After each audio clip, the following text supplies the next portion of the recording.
Hi, I'm Ryan Szymanski, curator for Battleship New Jersey Museum and Memorial. Last night we showed you that we got the crate with the drone. Pensacola sent it to us for free. The folks at NavAir at Lakehurst helped set us up with Pensacola, and our volunteer Mike Herms helped us ship it for free.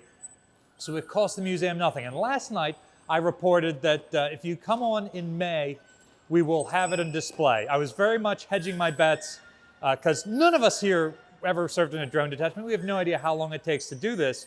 But tonight, I can report to you that we are the first and only Iowa-class battleship to have a drone on our flight deck. For the first time in 35 years, since 1990 when our last drone detachment left, Battleship New Jersey has an RPV Pioneer drone sitting on our flight deck again. We're the third Iowa-class battleship to acquire one of these drones. Battleship Missouri has one hanging in one of the buildings on their pier. Battleship Wisconsin has one that normally hangs in the museum at Nauticus. But on Battleship New Jersey, we have ours on board. And unlike most of the other ones on display, we're not hanging it from an overhead. It is going to be on the ground so that you guys can see it when you come and visit it. Now, this is not its final location. It's a little bit overcast and rainy today, so we built this inside our tents, but our tents is our event space. So in the future, we're going to be working on building a display stand. These would have had a stand that they would have stood on while they were receiving maintenance and that sort of stuff. It did not come with the drone in the case, so we do not currently have one. But we're going to be working on raising money to get a stand so we can get this out on display safely in the relatively high winds that we get whipping up and down the Delaware River here. Those of you who have visited us in person before know how rough these winds can be.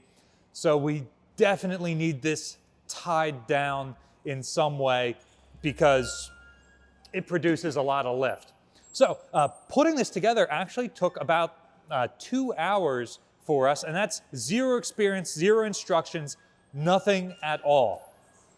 So we had about 14 volunteers come in today on a Wednesday. That's kind of a high number for us, but honestly, a lot of our volunteers were super excited by last night's video, and so they came out today specifically because they wanted to put this together. I was gonna save it for the Saturday volunteers, but the Wednesday guys were like, no, let's do it.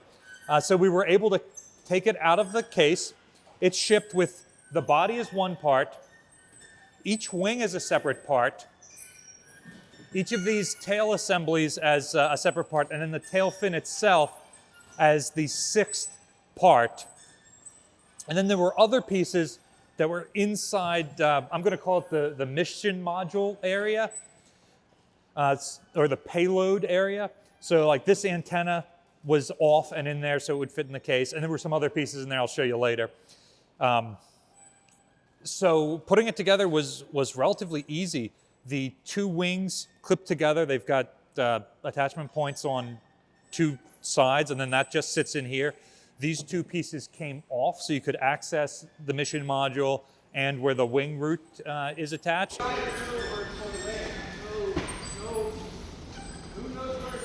Then these slid on, that slid on, and then was just some small stuff. We had to reinflate the tires. We had to get this screwed on. Like I said, it went together relatively quickly. There were some fitment issues, like you had to really bend the wings a little bit to get that last pin in. But it's the sort of thing that now, knowing how to do it, having done it once in 2 hours, we could probably take it apart, put it back together again relatively easily. Something interesting, each of these sections that clips together, there are also some electronics, which I imagine is the avionics. So you're sending a signal to the drone to bank right, bank left, whatever. So that electric signal has pathways to run to the various surfaces that are used to control the aircraft. So it was super cool seeing that. This thing is largely intact. The only thing they did not send us, the mission module area is empty. It's just got a bunch of empty wires in it, and they've got this flat round plate on the bottom. That's where the camera assembly would have been. It would have been in a glass dome like the sorts of I don't know that it was glass, but like a clearish dome like you see in any other drone or even security cameras. Looks like it's about 8 or 10 inches wide. And then there's all the connection points on the inside to get that. And there's a lot of room on the inside for extra stuff. So in that mission module area, in addition to the parts that it took to build the drone as it is, we also got these pieces. Do you know what these are? Check out this picture of one of these RPVs testing on the Battleship Iowa around 1986. I always assumed that they just had it painted up orange for tests, and then when they go into combat, they just paint them that two-tone gray camouflage color. But no, it comes with separate pieces. So like, nope, here's the right one. Check this out. This piece is absolutely identical to this gray piece. So you just remove these screws, pop this off, that goes in over top of it, and now we could set this up as a test aircraft instead of as an actual combat aircraft. The other part that it came with, in addition to all the fasteners, the folks at Pensacola sent us a complete thing, is the grounding strap. So this, notice we've got a plug in there. That plugs into this ground slot right here, and it's got a little clamp on it so we can clamp it onto something metal, so when it's on the deck, it is grounded to the ship. So that's a really cool thing that we'll definitely use when this is on display out in the weather. So, what do you guys think? Should we display this as a test aircraft with the orange furniture on it, or should we display it as it would have been used in combat? Now, Iowa was the one that was used for testing. Wisconsin and Missouri were the ones that used them in combat. New Jersey likely would have had the gray furniture in service, but that doesn't mean we can't make this an homage to one of the other ships, because again, none of them have one of these on board. But let us know your thoughts in the comment section down below. Now, one thing, since this doesn't have the mission module in it, but it does still have its motor, it wanted to sit back. So we had to put some weight in the mission module compartment to get it to lay forward here. And let me pop these off. These drones are unarmed. These are specifically for spotting. They're not supposed to carry weapons. So this might be the first time a weapon's been attached to an RPV. What do you use as a counterweight when you work on a battleship?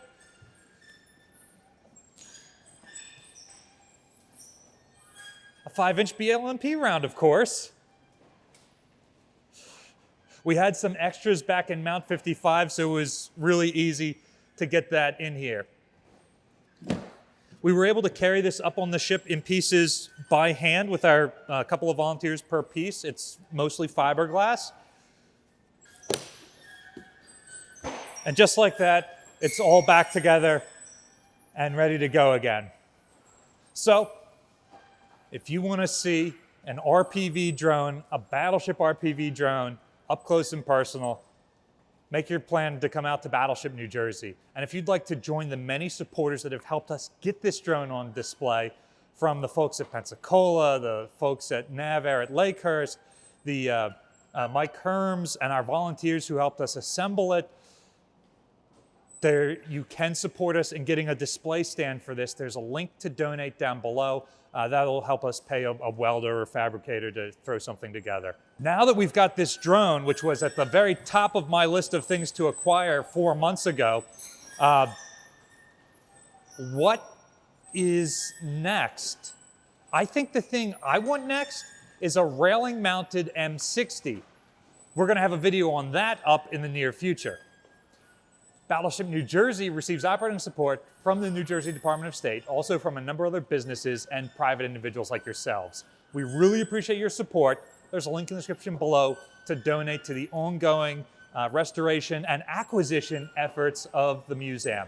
You can also support us by liking, sharing, and subscribing so more people find about our museum, our channel, and the cool stuff that we're doing. Thanks for watching.